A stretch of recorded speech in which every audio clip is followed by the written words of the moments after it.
Halo semuanya, saya Koko Kurniawan. Sekarang kita akan bahas tentang materi persisten di Redis. Nah, seperti yang udah kita bahas sebelum-sebelumnya, media penyimpanan utama Redis itu adalah memori atau RAM. Jadi yang sepertinya sebelumnya sudah dibahas ya, jadi kalau Redisnya mati, ya datanya hilang dari memori. Nah, namun Redis itu punya kemampuan menyimpan data memori yang ada Redis di memori tersebut bisa kita simpan di disk atau hard disk. Jika memang kita mau ya. Kalau misalnya kita nggak mau, sebenarnya nggak ada masalah karena memang media penyimpanan utama Redis itu ya memori. Tapi kalau kita pengen menyimpannya di dalam disk, itu kita bisa melakukannya. Nah, namun proses penyimpanan data ke dalam disknya di Redis ini tidak real time. Dia akan dilakukan secara scheduler dengan konfigurasi tertentu. Jadi, bukan berarti setiap kita nambah data ke Redis langsung masuk ke harddisk ya datanya, enggak, tapi dia akan dilakukan secara scheduler. Jadi istilahnya ya lebih mirip kayak backup sih dibanding nyimpen data ke harddisk.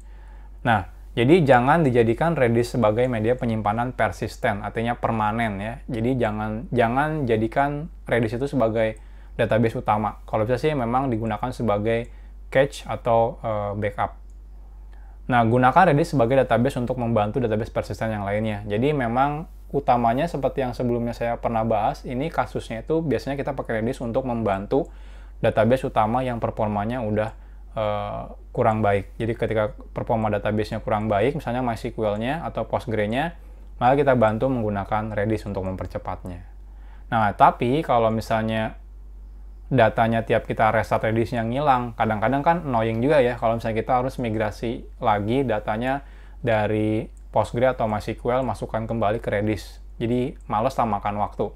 Nah, ada baiknya kita bisa ngelakuin persisten datanya. Jadi datanya simpan aja backup ke hard disk, dan ketika nanti si Redisnya nyala lagi, dia akan baca data yang ada di dalam hard disknya tersebut. Jadi dibaca dari hard disknya dan akan disimpan di memori lagi.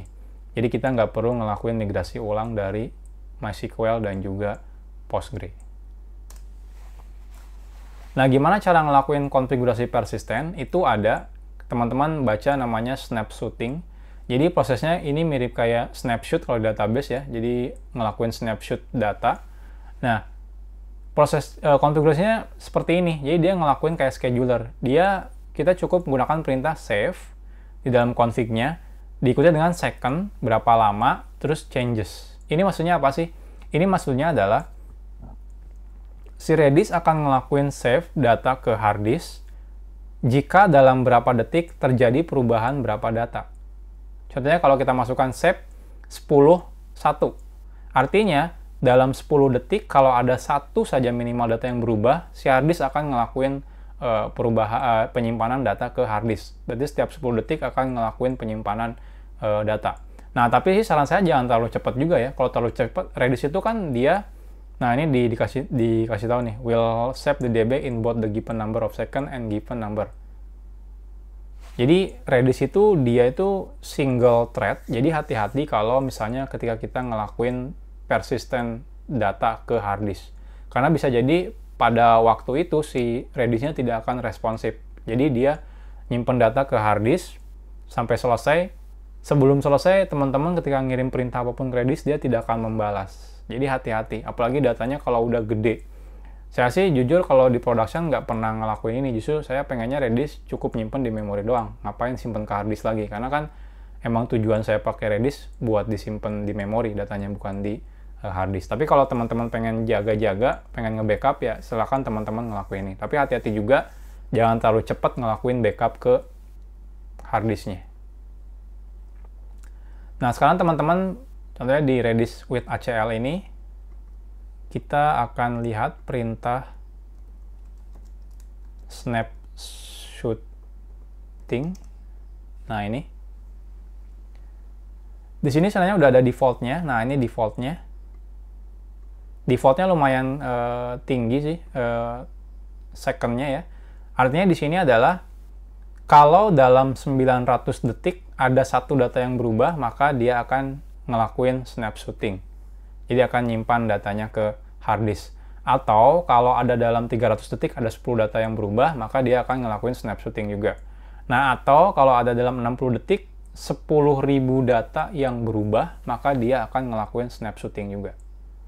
Nah, cuma untuk ngedemoin ini ya lumayan lama, susah sih ya. Saya harus nunggu 900 detik untuk dia ngelakuin save ke harddisk. Atau saya harus ngirim 10.000 perubahan data dan ditunggu sampai 1 menit baru dia ngelakuin save ke database, ke harddisknya. Nah, atau biar lebih gampang, kita sebenarnya bisa ngelakuin persisten data secara manual. Cukup menggunakan perintah ini, save. Perintah save bisa kita gunakan untuk secara sinkronus ngelakuin save dataset ke harddisk. Atau BG save, dia prosesnya asinkronus. Kalau save itu berarti kalau datanya ada segiga, ketika di save, dia akan nungguin sampai data segiga tersebut masuk ke harddisk. Kalau BG save enggak, ketika kita ngelakuin perintah BG save, dia akan prosesnya dilakukan secara asinkronus. Nah, biar saya nggak lama, saya akan pakai perintah ini aja ya. Jadi perintahnya pakai save atau BG save aja, dibanding saya harus nunggu konfigurasi ini. Ini lumayan lama saya nunggunya. Tapi kalau teman-teman nanti di production, jangan khawatir, teman-teman akan ada proses seperti ini. Nah, di sini saya akan masuk sebagai user echo dulu. Saya set echo, udah ada belum ya? Kita lihat. Ini udah ada datanya nih. Saya tinggal save, enter, maka dia akan ngelakuin save ke harddisk. Jadi data semua ini sekarang ada di harddisk. Kalau saya coba matikan dockernya, saya docker container stop redis. Redisnya mati. Ini saya coba lagi keys. Ini nggak respon karena redisnya memang mati.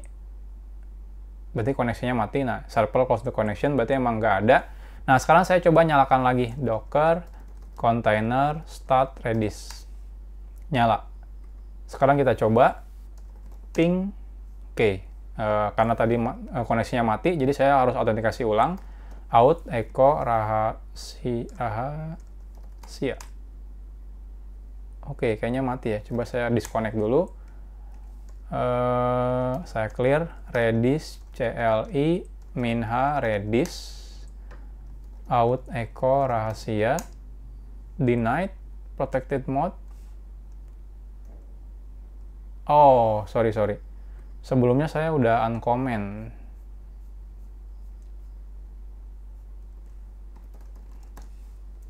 Sebelumnya di video sebelumnya saya uncomment.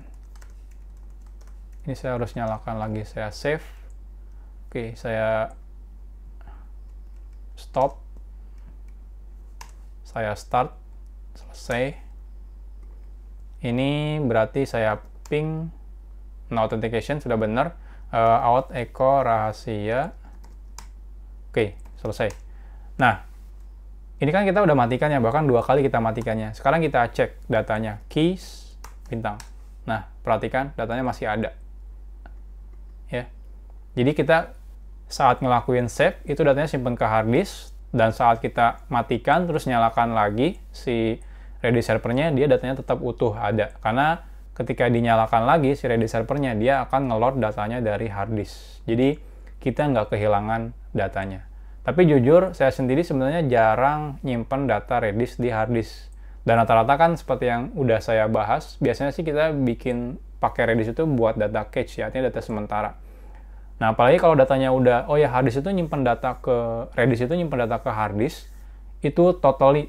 Jadi kalau misalnya di memori kita ada 10 GB data Redis, dia akan setiap nyimpen, dia nyimpen 10.000 GB data. Jadi hati-hati ketika datanya terlalu besar. Bisa-bisa ketika ngelakuin save data ke harddisk, si Redisnya akan ngehang, nggak respon. Dan kalau nggak respon, artinya kita nggak bisa berkomunikasi sama si Redisnya. Jadi bijak saat kita pengen nyimpen datanya ke persistent disk. Karena memang tujuan utama si Redis itu ya buat memori database, bukan hard disk database. Oke, mungkin sekian tentang persistent. Next-nya kita akan bahas tentang eviction.